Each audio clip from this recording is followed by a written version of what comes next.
नमस्कार बंधुरा village kitchen চ্যানেলে আপনাদের জানাচ্ছি অনেক অনেক স্বাগত।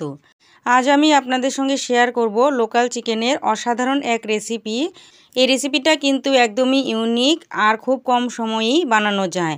তো ভিডিওটি স্কিপ না করে পুরোপুরি দেখবেন, আশা করছি আপনাদের ভালো লাগবে। যেহেতু চিকেন বানাবো তার জন্য কিন্তু পেঁয়াজ আলু টমেটোর দরকার। তো দেখুন সবজি কিছু নিয়েছি, 7 থেকে 8টা মাঝারি সাইজের পেঁয়াজ নিয়েছি। আর পেঁয়াজটা কিন্তু একদম কুচি করে কেটে নিতে হবে। তো দেখুন পেঁয়াজটা কেটে নিলাম। আরেকটা পেঁয়াজ রয়েছে, সেই পেঁয়াজটা আমি 4 ফাল্টি করে নিলাম। এটা আমি পেস্ট করে নেব। তারপর নিচ্ছি 2টো টমেটো। তো টমেটোটাও সরু সরু করে কেটে নিলাম। তারপর নিলাম 4টে আলু। তো আলুটাও দেখুন 2 ফাল্টি করে কেটে নিয়েছি। তো আমার কাটাকুটো শেষ। তো এবার আমি এটা ধুয়ে নিব। আদা রসুন কাঁচা লঙ্কা সব কিছু কিন্তু আমি আগে থেকেই রেডি করে নিয়েছি, সেটা আলাদা করে রেখে দিয়েছি। যে কাটা আলুটা দেখতে পাচ্ছেন সেই আলুটা কিন্তু আজ আমি ভাজবো না, অমনি বানাবো। তো আপনাদের ভিডিওটা ইন্টারেস্টিং লাগবে, দেখতে থাকুন। এবার কিছু মশলা পেস্ট করে নিচ্ছি। নিয়েছি কিছু কাঁচা লঙ্কা। তো ঝালটা আপনারা কম বেশ করে দিবেন। তারপর নিয়ে এলাম 5 থেকে 6টা আদার টুকরো, একটা পেঁয়াজ কুচি। তারপর নিয়েছি কিছু রসুনের কোয়া। এবার সামান্য একটু জল দিয়ে মশলাটা আমি খুব ভালোভাবে পেস্ট করে নিচ্ছি। বন্ধুরা মশলাটা কিন্তু পেস্ট করে নিয়েছি। আর দেখুন এখানে আমি চিকেন নিয়েছি, আর চিকেনটা কিন্তু খুব পরিষ্কার করে ধুয়ে নিয়েছি। আর এখানে 700 গ্রাম চিকেন রয়েছে। যে সমস্ত মশলা আমি কেটে কুটে নিলাম সব কিছু আমি এখানে দিয়ে দিব। দিয়ে খুব সুন্দরভাবে ম্যারিনেশন করে নেব। তো টমেটোটাও দিয়ে দিলাম, আলুটাও দিয়ে দিলাম, পেঁয়াজ রসুন সব কিছু দিয়েছি। তো এবার দিয়ে দিলাম পেস্ট করা মশলাটা। তো দেখতেই পাচ্ছেন কত সুন্দর দেখাচ্ছে এখনই। তারপর দিয়ে দিলাম স্বাদ মতো নুন। এবার এখানে দিয়ে দিচ্ছি কিছু গুঁড়ো মশলা। দিয়ে দিলাম 1 চামচ জিরের গুঁড়ো, 1 চামচ চিকেন মশলা। তারপর দিয়ে দিচ্ছি 1 চামচ ধনের গুঁড়ো।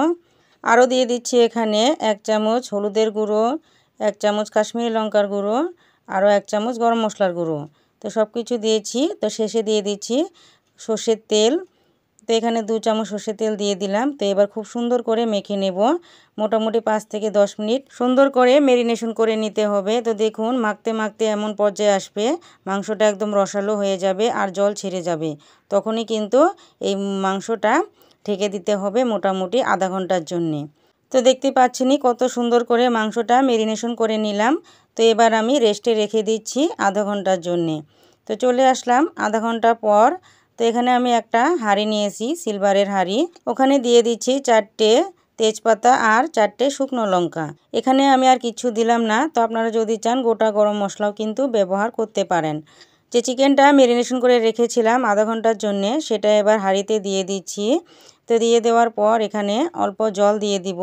যেহেতু চিকেন কষা বানাবো আর মাংসর থেকে জল ছেড়ে যাবে, তার জন্যে কিন্তু বেশি একটা জল দিতে হবে না। দেখুন মশলা দেওয়ার সামান্য জল দিয়ে দিলাম। আর আপনারা যদি ঝোলটা বেশি পছন্দ করেন তাহলে একটু বেশি পরিমাণ জলটা দিয়ে দিবেন। তারপর দেখুন গ্যাসের ফ্লেমটা জ্বালিয়ে মাংসের হাঁড়িটা বসিয়ে দিলাম। তো বন্ধুরা এখানে কিন্তু বেশি সময় লাগবে না, মোটামুটি 20 মিনিটের মধ্যেই কিন্তু এই চিকেনটা সেদ্ধ হয়ে যাবে আর খুব সুন্দরভাবে কিন্তু রান্নাটা হয়ে যাবে। এখানে আরেকটা কথা, ঢাকনাটা খুলে মাঝে মাঝে কিন্তু একটু নেড়ে চেড়ে নিতে হবে যাতে নিচে লেগে না যায়। তো 10 মিনিট হয়ে গেছে। তো 10 মিনিট পর ঢাকনাটা খুলে একটু নেড়ে চেড়ে নিচ্ছি। তারপর আবার ঢাকনা দিয়ে ঢেকে দেব আরও 10 মিনিটের জন্য। এভাবে 20 মিনিটে কিন্তু এই রান্নাটা হয়ে যায়। আর দেখুন কত সুন্দরভাবে কষাটা হয়ে গেছে আর চিকেনটাও কিন্তু খুব সুন্দরভাবে সেদ্ধ হয়ে গেছে। তো এবার গ্যাসের ফ্লেমটা অফ করে দিয়ে নামিয়ে নিলাম। তো আপনাদের এই রেসিপিটা কেমন লেগেছে অবশ্যই কিন্তু কমেন্টে জানাবেন।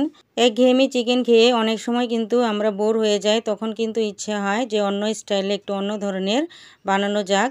তো বন্ধুরা আপনারা কিন্তু এই পদ্ধতিতে এরকম রেসিপি খুব সহজেই এবং খুব কম সময়ে কিন্তু বানিয়ে নিতে পারেন।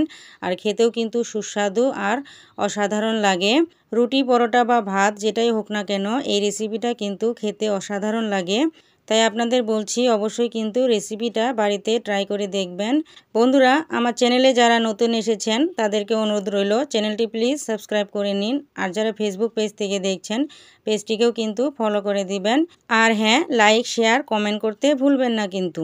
তো আজকের মতো তাহলে রাখি, টাটা।